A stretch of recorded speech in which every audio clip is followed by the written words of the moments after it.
All right. So I'm sitting here Saturday morning, beautiful morning. It was raining just a little bit ago. Sun's coming out. The mountains are out. The mountains aren't usually out. So it's cool to see the mountains. We have a view that way and a view that way. Both sides we have mountains. We have Haleakala, which is the crater here on Maui, to our left, and we have the West Maui Mountains on our right. And usually they're covered with clouds. Not this morning. Beautiful morning. Anyway, has me thinking about flexibility, freedom, options, mobility, all these things I've been talking about for years. I'm sitting here writing an email to people who opt in on my blog. And my thought process has changed a lot. Experience has changed me. The last 6 or 7 years, I've made a lot of money online, from home, that whole sort of thing. And I've slowly come to the point. Really, this happened for me in a big way about 2 years ago. I started to get some clarity on why am I doing all this? What result do I want to create? I think a lot of people kind of back in to a home business. They don't really know what they want. They haven't thought much about what specifically, what kind of result they want to create from the business. They get pitched on something. A friend of theirs reaches out, and they get excited. And I think that's how a lot of us end up in home businesses. When I got my pitch, I was 19 years old, living in California, living at home. My neighbor knocked on our door and invited me to take the last seat in a big van that was going to South San Francisco to go see this some sort of business meeting. And I had no idea what in the world I was about to see. I had zero exposure to this whole world up until that point. But I guess I had nothing else going on, so I said yes. I don't remember exactly how that played out, but I said yes. Ended up in a room with over 1,000 people going bonkers, just going crazy. My big takeaway that night was this whole idea. I'll tell you in case you're curious. It was an Excel communications meeting. For those of you that have been around a long time in the home business network marketing scene, you'll surely recognize that name. So, some big personalities in the front of the room. It was so inspiring. I was so moved.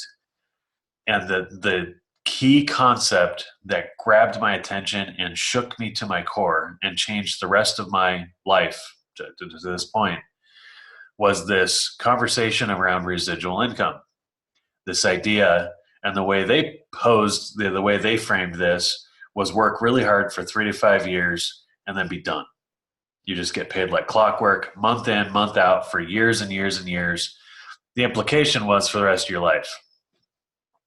And I looked around at, my options and what else had been previously aware of. And I thought, okay, that makes everything else I've been thinking about look silly. Of course I have to have residual income. I didn't even know that was a thing. So I started my pursuit. And initially it started as a pursuit of residual income.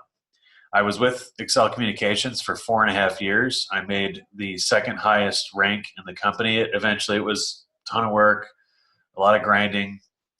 And you know what my single biggest, I still have it in a box somewhere here.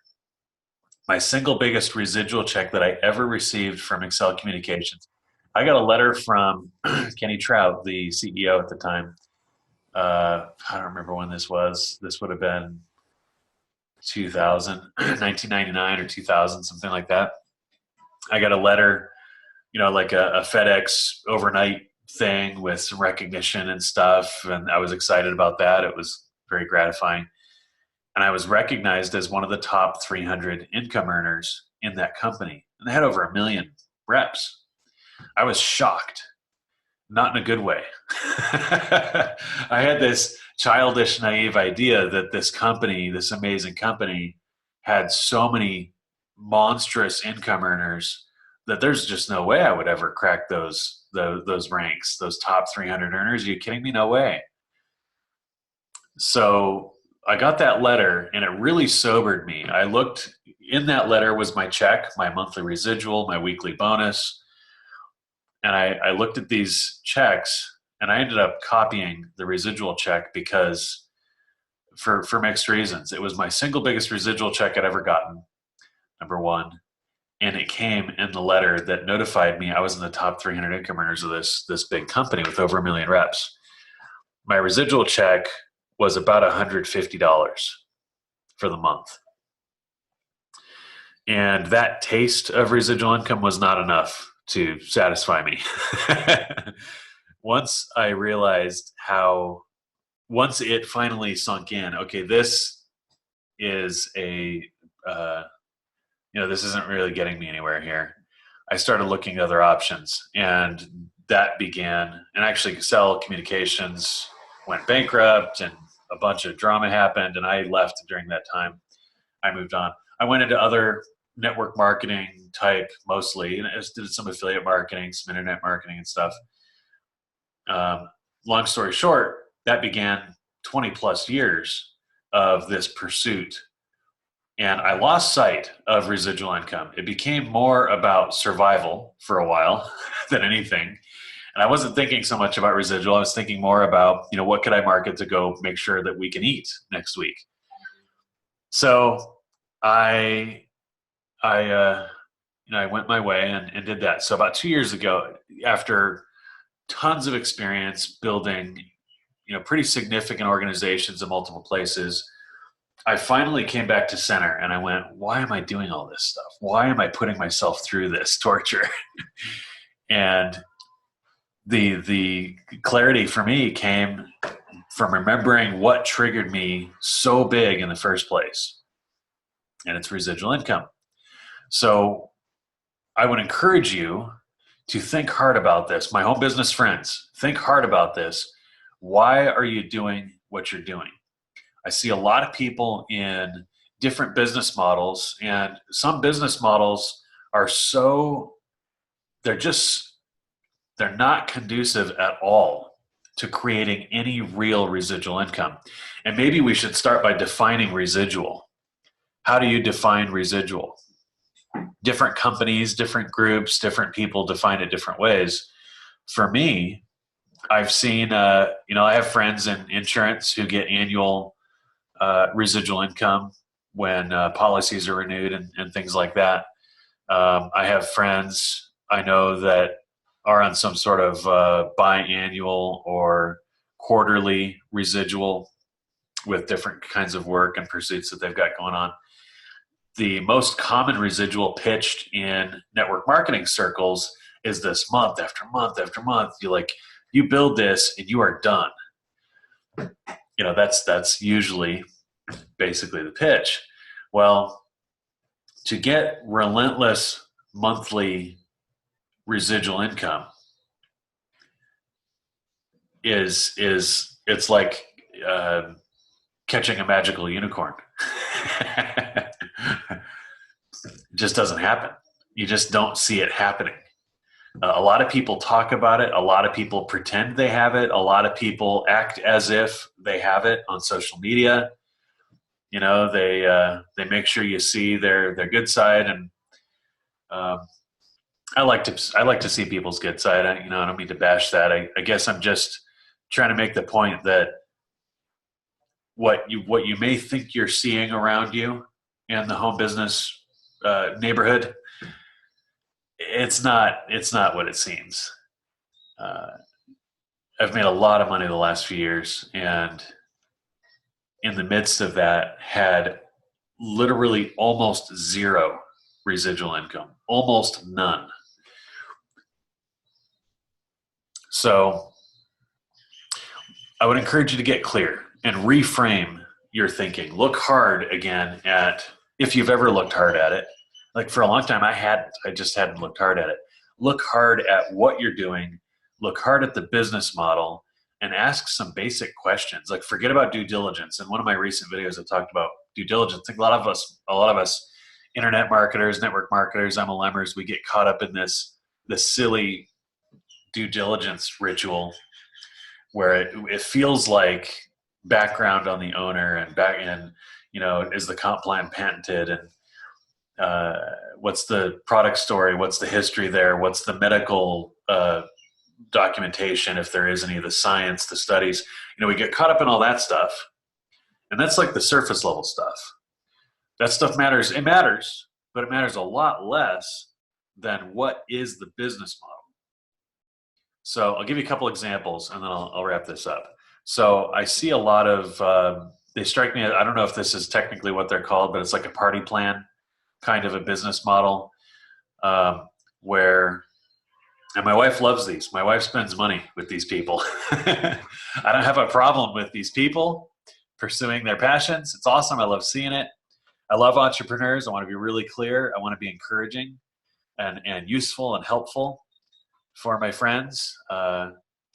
And what I see is these situations where you order a bunch of inventory, you arrange your inventory, you get your webcam ready, you hook up Facebook, you go live, and you basically do a show where you're selling stuff to to people on Facebook.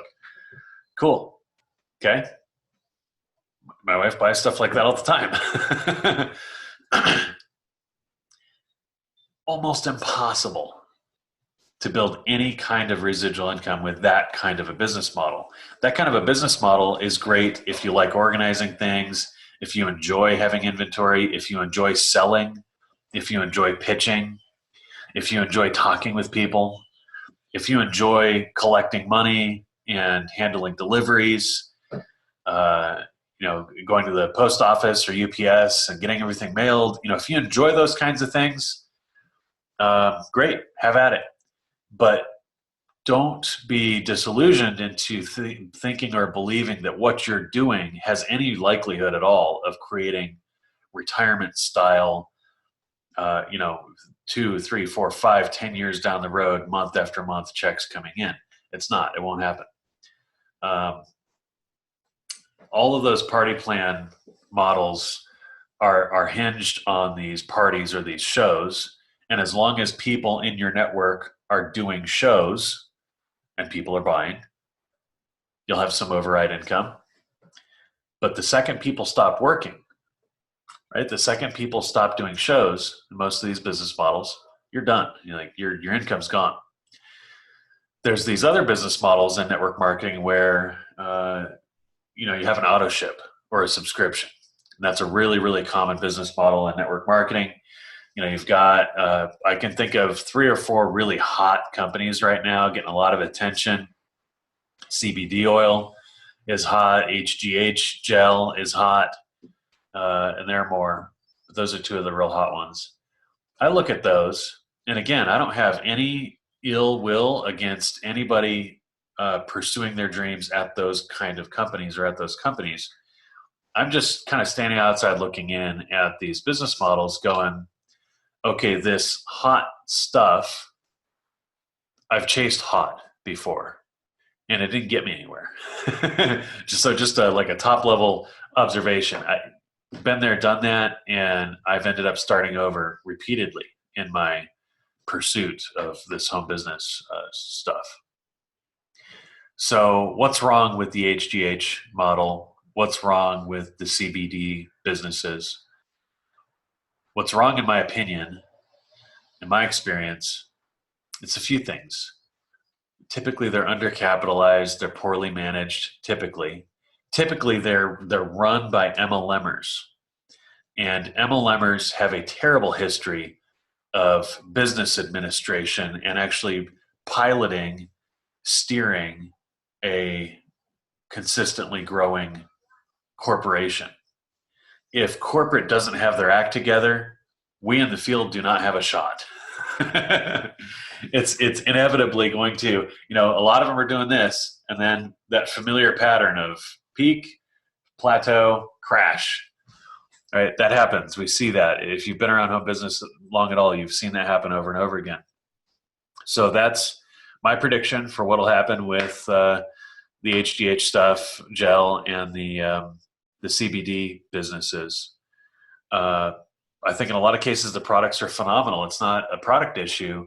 Often it's pricing, it's customer service, it's onboarding, it's all the nitty gritty.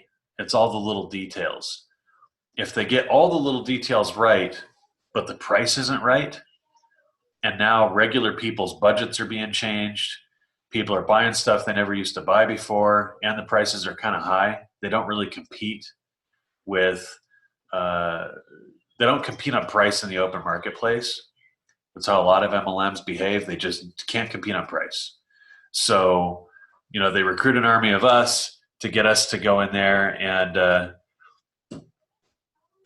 it's all kinds of foaming at the mouth. Holy cow, you get all emotional about it. Next thing you know, the stuff cures cancer and all that. And people get out of control. And an army of people get out of control, get super emotional, and are making claims they shouldn't make. And that's another way these companies end up in a ditch. They aren't tight enough with their compliance. Or on the flip side, they actually want that stuff to happen so that they can fill the coffers and get out of Dodge before the SEC shows up to shut them down. Anyway, so more business models. I think it makes sense to sober up, take the emotion out of the room, and ask yourself some basic questions. Why don't we just start with the product? If you want the same thing I want, you want relentless monthly income that behaves just like your bills. If that's what you want, that's what I want. If that's the result you want, then let's start with the product. Let's start at a really basic level, the subscription, the service, whatever it is. Okay, look hard at that and be honest with yourself. Can you go somewhere in town, in your community, and get something a lot like that for less money? Can you? If you can, that's a problem. That's going to make this, if it's possible at all to build a real residual in that scenario, it makes it a lot harder. Now I'm going to ask you to pause here in a second, pause my video, pull up Amazon and eBay and Craigslist, and put your product, your company's product in there and hit search. If it comes up at anything less than what you can retail it for or sign people up for. In other words, if people are showing up online dumping their inventory, which is common in MLM, if that's happening at your company, you're in trouble. That is proof that the consumer value proposition just isn't strong enough in the real world to hold its own. And if your company's product can't hold its own in the market on price, you cannot have long-term residual income. It will not last. Why? Sure, can we build a business? I've done it. I've done it over and over again. I've built a business on hype and emotion and enthusiasm and brute force and all these things over the years, thousands, tens of thousands of people, only to kind of turn around and watch it erode from the bottom up pretty quickly. The people at the bottom aren't making money, right? The people that choose not to engage in the business, or the people that fail at engaging in the business, the people that think about it but never actually do anything, whatever the reasoning or reasons are for them failing financially, they're not making a check. So now this product or service has to compete on price to keep them engaged, to keep them buying. The month or the day that they have to decide between putting gas in their tank so they can get to work or paying for the MLM subscription or auto ship is the day they quit, right? It's the day they cancel. And if they're canceling, how do you have month after month, relentless, never going to leave you alone residual income? You can't, obviously, right? So it's funny. This logical monologue here, this conversation, maybe if you're kind of participating, is something I didn't have for the longest time. And I don't know about you. Why isn't this obvious? So hopefully you're waking up right now, eyes wide open, finding yourself in an amazing place to accomplish exactly what you have set out to achieve. That's what I hope.